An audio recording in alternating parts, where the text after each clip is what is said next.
Friends, welcome back to my channel. कैसे हैं आप सब? I hope you all are doing great. So welcome again in my new video. So friends, आज हम करने वाले हैं एंटासिडेंट्स।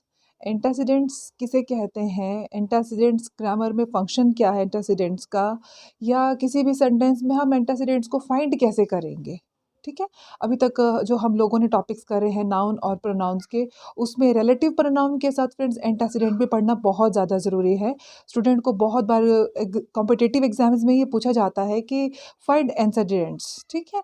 तो आइए आज टॉपिक ले लेते हैं एंटासिडेंट्स का। तो इन्हें एक बार करने से पहले आइए डेफिनेशन देख लेते हैं एंटासिडेंट्स की। तो antecedents are used to clarify what or who a pronoun is referring to. Friends, as I told you, आपको मैं बता चुकी हूँ पहले ही प्रोनाउन के बारे में कि प्रोनाउन किसे कहते हैं। अगर आपने अभी तक नहीं प्रोनाउंस वाला वीडियो देखा तो प्लीज़ आप प्लेलिस्ट में जाकर एक बार प्रोनाउंस को क्लियर कर लीजिए। और आज फिर वही बात कहना चाहूँगी, यदि आपको प्रोनाउन या नाउन का टॉपिक क्लियर नहीं है तो आप एंटासिडेंट्स या आने वाले जो भी हमारे पार्ट्स ऑफ स्पीच के टॉपिक्स रहेंगे उन्हें भी आप नहीं समझ पाएंगे। तो प्लीज़ मेरी आपसे रिक्वेस्ट है कि आप पहले एक बार प्रोनाउन या नाउन वाले टॉपिक को क्लियर कर लीजिए। तो एंटासिडेंट्स को यूज़ किया जाता है, कहाँ यूज़ किया जाता है? टू क्लेरिफाई व्हाट और who a pronoun is referring to. हमारे किसी सेंटेंस में जो हमारा प्रोनाउन है वो किसे रेफर कर रहा है। आई मीन टू से, जब मेरे पास एक कोई सेंटेंस दिया गया होगा, ठीक है, for example Raman finished his presentation. अभी देखिए, एक ये सेंटेंस है, कॉमन सा सेंटेंस है। अभी मैं लिख नहीं रही हूँ, जनरली आपको यूँ ही बता रही हूँ। आगे अगली स्लाइड में हम लोग और एग्जांपल्स करेंगे एंटासिडेंट्स को क्लियर करने के लिए। तो जैसे मान लीजिए Raman finished his presentation.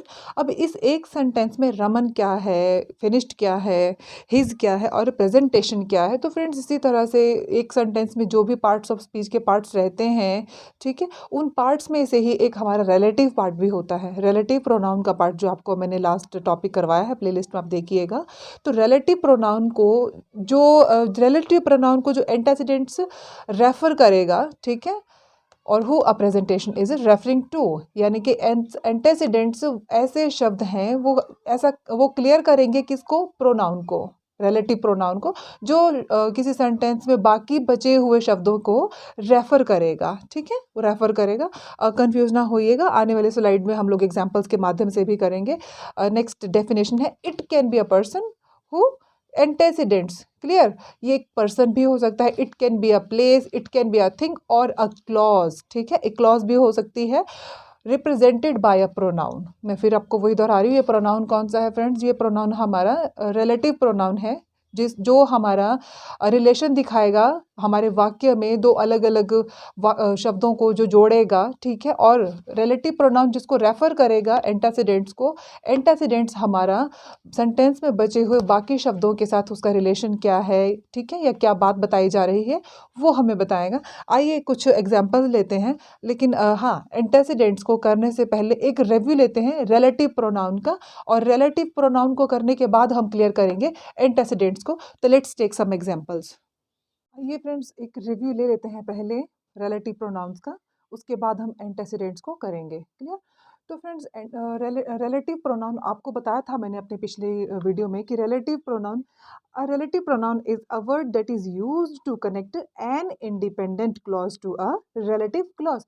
That means जो relative pronoun होगा हमारे सेंटेंस में, हम कैसे फाइंड करते हैं रिलेटिव प्रोनाउन को। ठीक है, ये कौन कौन से रिलेटिव प्रोनाउंस हैं ये आपको मैं करवा चुकी हूँ ऑलरेडी। फिर भी आपको एक रिव्यू दे रही हूँ यहाँ पर। अब देखिए, इस सेंटेंस में हम कैसे फाइंड करेंगे कि रिलेटिव प्रोनाउन कौन सा है। एक फर्स्ट एग्जांपल लेते हैं, this is the girl who gave me a pen. तो फ्रेंड्स, पहले तो आपको ये बता दूं मैं कि जो रिलेटिव प्रोनाउन होता है ये दो अलग अलग क्लॉजेस को जोड़कर एक सेंटेंस बनाएगा। ठीक है, पहले आप हु को छोड़ दीजिए, आप पहला सेंटेंस देखिए, यहाँ गर्ल तक, दिस इज द गर्ल, ये एक लड़की है। तो यानी कि ये एक इंडिपेंडेंट क्लॉज है। इसके साथ यदि मैं बाकी शब्दों को ना भी जोड़ती हूँ तो भी मुझे इतना पता चल जा रहा है कि ये एक लड़की है। ठीक है, अब यदि इसको छोड़कर मैं आगे वाला बढ़ती हूँ, who gave me a pen, who gave me a pen, तो मुझे इस बात से क्या आपको लगता है कुछ क्लियर हो रहा है? Who gave me a pen, जिसने मुझे पेन दिया, वो लड़का था, वो लड़की थी, या उसने मेरा पेन तोड़ा तब मुझे लौटाया, या उसने मुझे पेन गिफ्ट किया। मतलब बोलने का मतलब ये है कि जो क्लॉजेज हमारे हैं, दो अलग अलग क्लॉजेज को जो रिलेटिव प्रोनाउन जोड़ रहा है, अब ये क्लॉजेज में एक इंडिपेंडेंट क्लॉज रहेगी, एक डिपेंडेंट क्लॉज रहेगी। ठीक है, तो जब तक मैंने हु नहीं यहाँ पर लगाया, गेव मी अ पेन, मुझे कोई इस बात से कोई अर्थ नहीं समझ में आ रहा है, या आप भी शायद नहीं समझ पा रहे हो कि गेव मी अ पेन ये क्या सेंटेंस बना, जबकि दिस इज द गर्ल से हमें क्लियर हो रहा है कि हाँ एक लड़की है।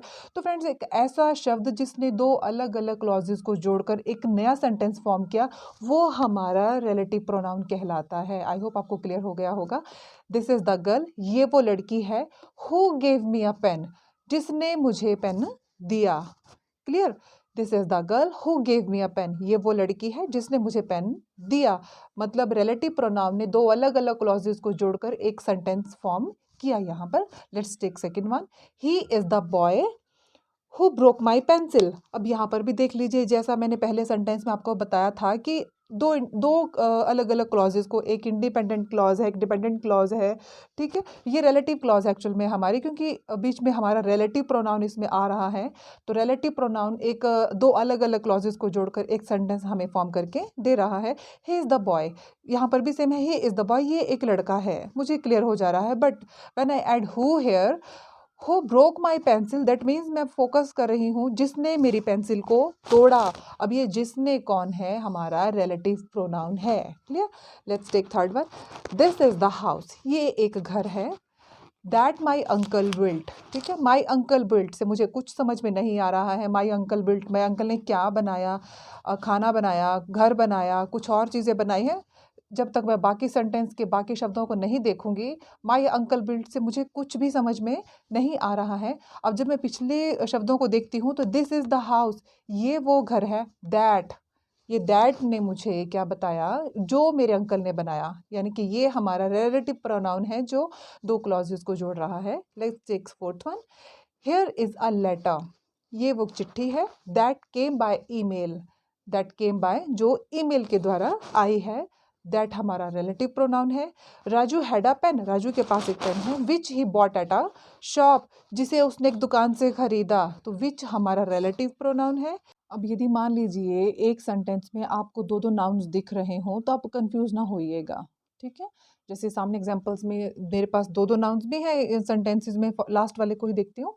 राजू हैड अ पेन, इसमें देखिए राजू भी नाउन है, पर्सन है, पेन थिंग है, दो दो नाउन्स हैं। अब आप कंफ्यूज हो रहे होंगे कि यदि किसी सेंटेंस में दो दो नाउन्स हैं तो हम कैसे फाइंड करेंगे कि कौन सा जो नाउन है, कौन सा जो थिंग है, कौन सा जो प्लेस है वो एंटेसिडेंट्स होगा। तो इससे परेशान ना होइएगा। आपने सिर्फ देखना क्या है, आपने पहले अपना रिलेटिव प्रोनाउन छानना है कि मेरा रिलेटिव प्रोनाउन कौन सा है जो हमारी किसी क्लॉज को दूसरी क्लॉज के साथ जोड़ रहा है। जब आपने रिलेटिव प्रोनाउन को, आपको पता लग गया कि विच हमारा रिलेटिव प्रोनाउन है, अब आप ये देखेंगे कि ये रेफर किसको कर रहा है। ठीक है, ये रिलेटिव प्रोनाउन रेफर किसको कर रहा है, ये डिपेंड किस पर है? क्या विच राजू पर डिपेंड है?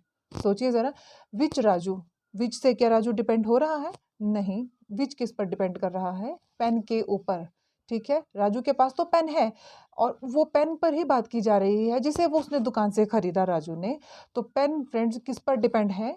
विच किस पर डिपेंड है? सॉरी, पेन के ऊपर। ठीक है, विच जो है राजू के ऊपर डिपेंड नहीं है, विच जो है वो पेन के ऊपर डिपेंड है। तो पेन हमारा एंटेसिडेंट हुआ ऊपर। Let's take second one. इसको थोड़ा साफ कर देती हूँ, आपको इजी हो जाएगा समझने के लिए। बोर्ड थोड़ा छोटा है फ्रेंड्स, बहुत मेहनत कर रही हूँ फिर भी इस पर। He is the boy who broke my pencil. अब as you can see in this sentence we have two nouns, boy and the pencil. So maybe कुछ बच्चे जिसमें डिस्टर्ब हो रहे होंगे, कंफ्यूज हो रहे होंगे कि when we have two nouns in one sentence, so how could we find antecedents? Clear? So first of all, without finding antecedents, you have to find a relative pronoun first of all. So I think आप अब तक आप इतने capable हो गए होंगे कि आप रिलेटिव प्रोनाउन को फाइंड कर ले होंगे किसी भी सेंटेंस में। तो हु हमारा इसमें रिलेटिव प्रोनाउन है। So after finding relative pronoun, what you have to do, आपको देखना है कि हु किस पर डिपेंड है। ठीक है, क्या हु बॉय पर डिपेंड है या हु जो है वो पेंसिल पर डिपेंड है। यदि आप दो दो नाउन्स को किसी सेंटेंस में देख लेते हो तो हु ब्रोक माई पेंसिल, ये तो फ्रेंड्स एक क्लॉज हो गई। हु से पहले है ही इज द बॉय, तो दैट मीन्स हु किसको रेफर कर रहा है फ्रेंड्स? बॉय को। हु किसको रेफर कर रहा है? बॉय को। कैसे? क्योंकि ये वो लड़का है जिसने मेरी पेंसिल को तोड़ा, तो हु इज़ टोटली किस पर डिपेंड है, बॉय के ऊपर। तो फ्रेंड्स बॉय यहाँ पर हमारा क्या हुआ, एंटेसिडेंट हुआ। आई होप आपको ये टॉपिक क्लियर हो गया होगा कि एंटेसिडेंट्स को कैसे फाइंड करते हैं हम लोग। तो इसको आपने ज़रा भी कंफ्यूज नहीं होना है। इसको पहचानने के लिए सिर्फ आप ये देखें कि सेंटेंस में दो नाउन कौन कौन से हैं, दो दिख रहे हैं, एक दिख रहा है, या मान लीजिए किसी में तीन भी होंगे, बट आपने देखना है कि हमारे रिलेटिव प्रोनाउन का कनेक्शन किस पर है, ठीक है, वो किसके साथ कनेक्टिव है। रिलेटिव प्रोनाउन डिपेंड किसके ऊपर है, क्या सेंटेंस में दिए गए बाकी नाउन्स पर डिपेंड है, या हो सकता है बॉय इससे पहले लिखा हो। और भी रीमा वॉकड हर डॉग, रीमा अपने कुत्ते को लेकर चली गई। अब इसमें देखिए हर क्या है, अगेन पर्सनल प्रोनाउन है हमारा ये। अब ये किस पर डिपेंड करता है, वॉकड फ्रेंड्स हमारी वर्ब है।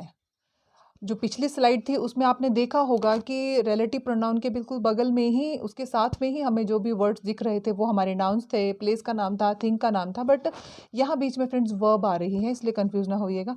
आपको सिर्फ देखना ये है कि जो हमारे प्रोनाउन है वो डिपेंड किस पर है, ठीक है। तो ये रीमा पर डिपेंड करता है, तो रीमा इसमें क्या है, हमारा एंटेसिडेंट है इसमें। क्लियर। आई होप आपको फ्रेंड्स आज का टॉपिक समझ में आ गया होगा। अब आप नहीं भूलेंगे कि एंटेसिडेंट्स होते क्या हैं, रिलेटिव प्रोनाउन के साथ इनका कनेक्शन क्या होता है, आप किसी सेंटेंस में कैसे फाइंड करेंगे। तो वीडियो को प्लीज़ आप इसे शुरू से ज़रूर देखें, 2 या 3 बार देखें, ताकि आपको और ज़्यादा ये क्लियर हो जाए। मिलते हैं नेक्स्ट वीडियो में। अभी हमारा प्रोनाउन वाला फ्रेंड्स सेक्शन चला हुआ है, अभी 2 और इसकी काइंड्स रहती हैं करने के लिए। आने वाली वीडियोस में उनको भी मैं क्लियर करवाऊंगी। और मैं सोच रही हूँ हु, हुम, हुज के ऊपर एक और वीडियो आपके लिए पोस्ट करूँगी रिलेटिव प्रोनाउंस की, ताकि आपको वो समझने में और ज़्यादा ईजी हो जाए, कोई दिक्कत ना आए। तो फ्रेंड्स मेरी वीडियोज़ को देखते रहिएगा, कीप वॉचिंग। मिलते हैं नेक्स्ट वीडियो में। Thank you so much.